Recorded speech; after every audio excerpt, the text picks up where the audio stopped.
ආයුබෝවන් ඔබ සියලු දෙනාටම අද අපි ඇවිල්ලා ඉන්නේ ඇපල් පෙර වගා භූමියකට. මේ වගා භූමියේ පොල් වගාව ප්‍රධාන කොටගෙන අතුරු භෝගයක් විදිහට තමයි ඇපල් පෙර වගා කරලා තියෙන්නේ. මේ වගා භූමියේ පරතරය ගැන හිත බැලුවොත් අඩි 6න් 6 සික්සැක් ආකාරයට තමයි මුළු වගා භූමියම පැතිරෙන්න මේ පැල රෝපණය කරලා තියෙන්නේ. මේ වගා භූමිය ගැන මම කලිනුත් වීඩියෝ කිහිපයක් ඉදිරිපත් කරලා තියෙනවා.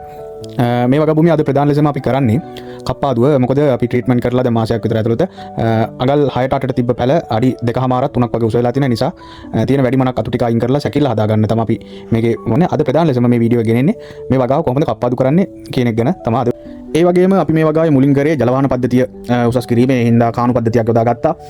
දෙවෙනුවට අපි කරේ මේකට කරන්නේ අපි දෙවෙනුවට කරන්නේ කුකුල් පොහොර හරි ගොම පොහොර හරි වීලි කුකුල් පොහොර හරි ගොම පොහොර හරි යොදාගෙන අපි යොදාගත්තේ ගොම පොහොර වීලි ගොම පොහොර හොඳට මාස 6ක් 7ක් දි รา පත් වෙච්ච හොඳින් දි รา පත් වෙලා තියෙන කුකුල් පොහොර කිලෝ 2ක් එක පැලයක් ගාවට දාලා ගහවට මුල්ලු කරලා අඩි 4ක විතර පළල් පාත්‍යක ආකාරයට හදලා තියෙනවා. මැද්ද කාණුවක් දාලා තියෙනවා ජල වාහනේ වැඩිපුර ජලය ඉවත් වෙලා යන වගා බිමේ.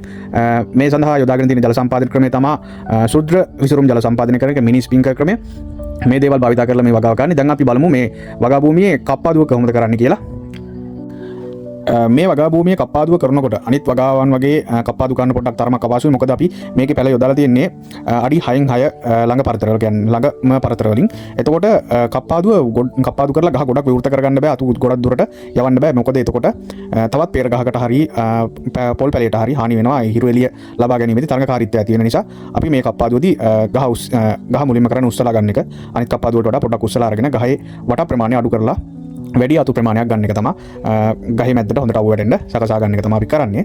මේක අපි මුලින්ම කරන්නේ දැන් අතු ගොඩක් ඇවිල්ලා තියෙනවා. මොකද මුලින්ම කරලා තිබ්බ වැරදි කප්පාදුවක් නිසා ගොල්ලට අතු වැදිලා තියෙනවා. ඒකෙදී ප්‍රධාන අතු 3ක් හෝ 4ක් තියාගෙන ඉතුරු වැඩි මනක් අතු ඉවත් කරලා සාමාන්‍ය පොළොව මට්ටමේ ඉඳන් සෙන්ටිමීටර 35 40ත් අතර ප්‍රමාණයකින් කප්පාදුව කරන්න හදන්නේ උසට වැඩිලා තියෙන අතු ටික. මේ වගා භූමියේ අපි ට්‍රීට්මන්ට් පටන් ගන්න මාසයයි.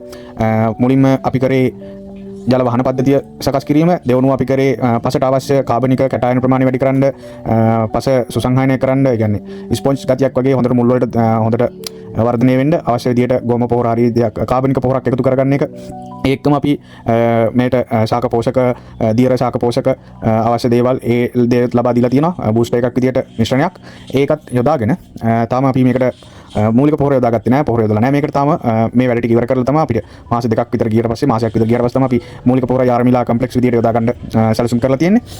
මේ වගා භූමියේ අපි හිතනට වඩා කප්පාදුව සැලකිලිමත් ආකාරයට සිදු කරන්න ඕනේ. මොකද මේ කප්පාදුවේදී අනිත් ගහට හා තියෙන ප්‍රධාන භෝගය පොල් වගාවටත් හානි නොවන ලෙස අතු අපි මැනේජ් කරගන්න ඕනේ. කියන්නේ අතු කළමනාකරණය කරන්න ඕනේ, වියන කළමනාකරණය කරගන්න ඕනේ. ඒ වගේම වැඩි අස්වැන්නක් ගන්න වැඩිපුර අතු ටිකක් ගන්න ඕනේ.